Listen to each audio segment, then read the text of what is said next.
So today I want to have a look at the Office of the Public Advocate website. Here it is here. We're going to download some information on advanced care plans. So we can download the whole booklet called Take Control, or we can just download individual forms. I'll just show you the booklet first, and then we'll see how it looks when we go straight to that web page. If you scroll down to Advanced Planning, click on that category, and it'll come up with a number of different documents. An introduction, you decide who decides, guide for attorneys, but what you want to click on is that introduction of e-publishing, either on the link itself or on the download button. And that will show you what the guide looks like online. So you've seen the document in hard form, you can just click on the download there and it'll give you the digital form. But we just want the forms in the back. We don't want all that information because we've already done all our thinking about it. We've already thought about why it's important to plan ahead and what we want to write. Okay, and I'm using the royal we here. All right, click Advance Care Directive. So let's do mine. So on that page there, see, Advance Care Directive for adults. You've also got other ones if other people need to sign, but I want this one today, so I'll click download. My computer's nice and slow, so it's now downloading it, and it's going to open this page from the health.vic website for Victoria. Again, this is just for Victorian law. I click on the Advanced Care Directives for Adults on that document there, which is a PDF. It's going to open up automatically. Here we go. I'll just make it a little bit bigger so it's easier for you to see, and I'm going to type directly into it.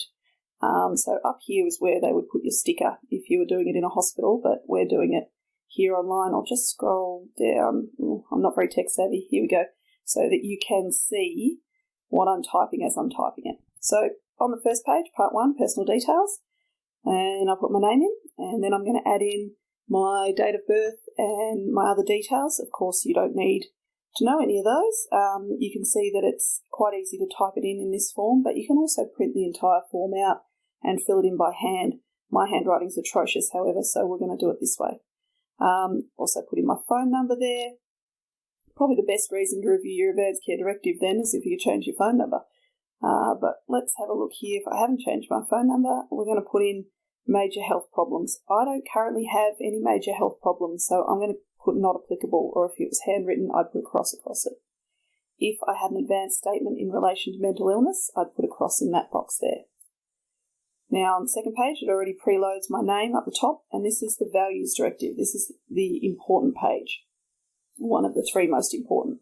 So these are my values. This is what's most important to me. This doesn't have to make sense to anyone else. I want to write it in a way that conveys something about me that the doctor or whoever's looking after me can understand more about me rather than just getting the facts and figures from my chart or my medical record. This is the stuff he or she can't get from that chart. This is the stuff that makes me me and what's important to me. Other people might write in here their strong spiritual beliefs or religious values, or that life is sacred and do everything no matter the cost, and that's up to them. For me, this is personally what's important to me and what worries me about my future. And that this is going to be different for everyone. So some people, it might be a fear about not being able to get their breath. Being short of breath is a big one. Or I get anxious in small rooms, or all those sort of things. So what worries you most about the future? I know what the impact of my personal and family history would be on my family if I ended up in a situation where I was unable to communicate my wishes and values for my healthcare. But if I can't talk about that, that's when this comes into play. So, excuse my typos. I do type better than I write, but we will just keep typing along here. You can see that when you type it in rather than writing it in, it will actually automatically adjust. So if you have lots of worries or lots of things that are important, just remember that it's going to get smaller. So even though it's typed, it might be hard to read if you've got a whole list. But I'm just going to pop a couple in here that I've thought about. And this is probably the 3rd Advance Care Directive, Values Directive that I've written for myself. And that's just with change in personal circumstance and change of address, etc. So I'm just putting these things in here because it's what I would be worried about in the future, and that I want the person looking after me to know about. Some people might have no fears about the future, that they completely fine with whatever happens. That's fine. Then that's your values. But these are the ones for me. So we pop that in there, and you can see how it's going smaller so I can fit it all in. I better stop writing. So part C, unacceptable outcomes of medical treatment after illness or injury. I've already said that for me it's not being able to communicate or recognise my family. So I'm rewriting it in there just so for the 3 o'clock in the morning test someone can grab this and read it really quickly. Other people, it might be not being able to feed themselves, not being able to transfer, not being able to breathe without a machine. These are all unacceptable outcomes that are personal, and there's no right or wrong. So we put a couple of things in there that are important to me, and a little bit of jargon. Should avoid jargon, as Charlie Cork says so beautifully. I'm trying to type and talk at the same time. I should be good at this. I'm female. Charlie Cork, who's an intensivist in Geelong, says a bit of poetry. Poetry is the best thing. And this is where we like to put our poetry, the things we would like known. So in here, people might be putting their preferred place of care. That might be home, that might be in a particular hospital, that they want or don't want certain things around them, or they have spiritual, religious or cultural needs.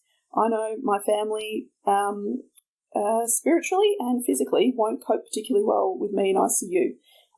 So that's why I'm putting in here this, so that they don't feel they have to, in inverted commas, do everything if I end up in ICU. If I'm in ICU, it's for a very good reason. And it's going to be more than just one system failure. It's going to be lots of things going on.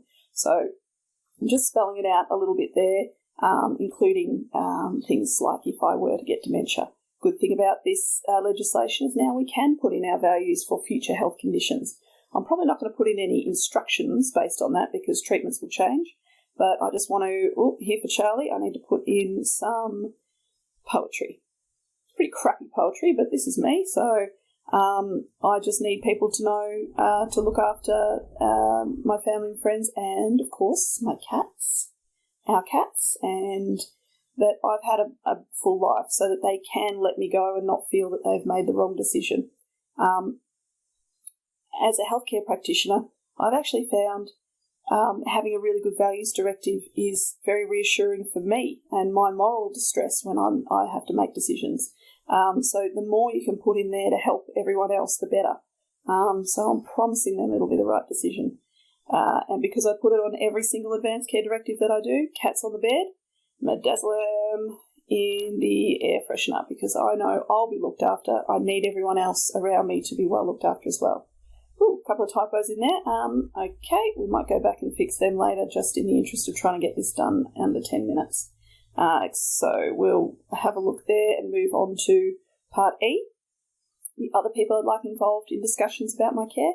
So you might already have your partner or your spouse or your significant other listed as your medical treatment decision maker, but you might also want them listed here as being involved in your care just as a second fail-safe. But also other people you might want involved in your care but won't necessarily be asked to make decisions. So I'm putting here my immediate family, and I'm putting my best friend because I know that she'll be an excellent support to my family. I'm putting that in there. So if I'm nearing death, the following things would be important to me. So again, this is where we can have perhaps some cultural or some customs, or you want the music on, or that sort of thing. I'm very open to whatever needs to happen at that time. I used to always think that I needed to be at home, but where I am actually matters less to me than making sure that my family and friends are well supported. So I've seen excellent care being conducted in all different places, and it's about bringing those parts of home to the side of care. And so again, cats on the bed, Meadows lamb in the air freshener. So hopefully that gives you a bit of an idea of what my values are. You might not agree with them, but they're my values. This one is a really tricky one for me, organ and tissue donation. I'm going to say not, just because everything that I've talked about with my not putting my family through having me in ICU, but this changes each time I do an Advance Care Directive. So sorry, I'll just go back up to the top of this one. So this is a single page that deals with an instructional directive. So this is you speaking directly to your doctor, and this is a legally binding thing for future circumstances. So I don't particularly want to consent or refuse to any because I don't know what the future might bring, and I don't want an expiry date, and then we're just getting on to the signing. So I think values are the most important, and then we get it signed. We have a witness medical practitioner as your first witness, and they're there just to say that you've got capacity to sign it and witness. And that last page there is if you've used an interpreter, and I haven't. So there you go, a big 6 pages to get your Advance Care Directive done. Now that was a little bit on speed, but I wanted to try and see if I could get a good Values Directive done in under 10 minutes, having done all the thinking about it. So I'm going to go up here and I'm going to print it so I can take it to my doctor and get it signed.